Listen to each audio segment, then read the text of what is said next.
Hello, may gabi mga kamarites. Kachismosa kalabakir. Ako'y trivia ninyo karon, ako'y i-share ninyo karon. Ako bawal na ko magkape, bawal na ko inom og soft drinks, bawal na ko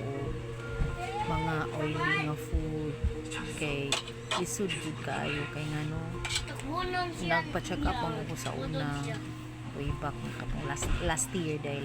nagpa-check up ko then na sakit akong kilid mga kamarites, sakit akong kilid ako kabaw nga more ko UTI per me UTI yun jud ko sige ko UTI yun balik-balik ko sa doktor ang ilarag yung findings mga kamarites is UTI ra jud ko nuko so na-take na sa kong tambal antibiotic so human naman lang sa bilis magsakit hapon ang akong kilid so mao na to nag-decide ko kaya di naman ako kaya ang sakit gusto ko magpa-check up niya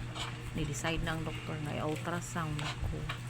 so nagpa-ultrasound ko pag nagpa-abdomen ultrasound ko tanan nila akong kidney so pag abot sa result mga kamarites kitaan nila ako ang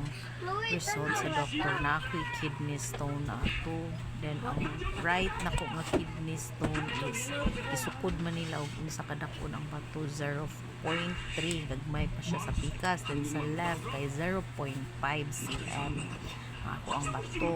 so nahadlo ko nangutan ako sa doktor ko kuyaw ba ni siya so katawan ko sa doktor anang doktor kuyaw umuda ko na din nga magsakit siya na may imong ihi na kay na may mga bato mga kristal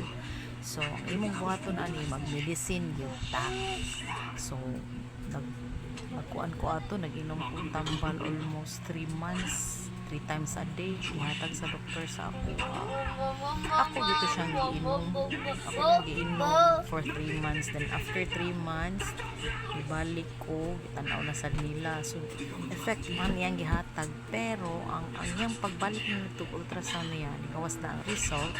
pagtanaw na ko dito is naapagihapon pero 0.5 man to is 0.3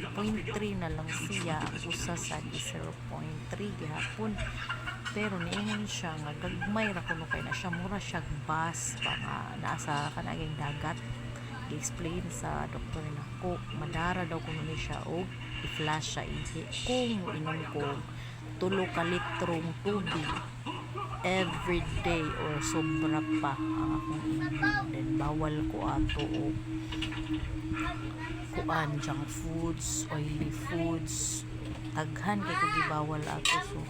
gamay ra gyud akong gipangkaon kanato ni gamay jud ko ato pero kaluoy sa Ginoo mga kamarites okay na ko yan sa untaman kalibangon man siya sa maen sa tansi karon mga kamarites.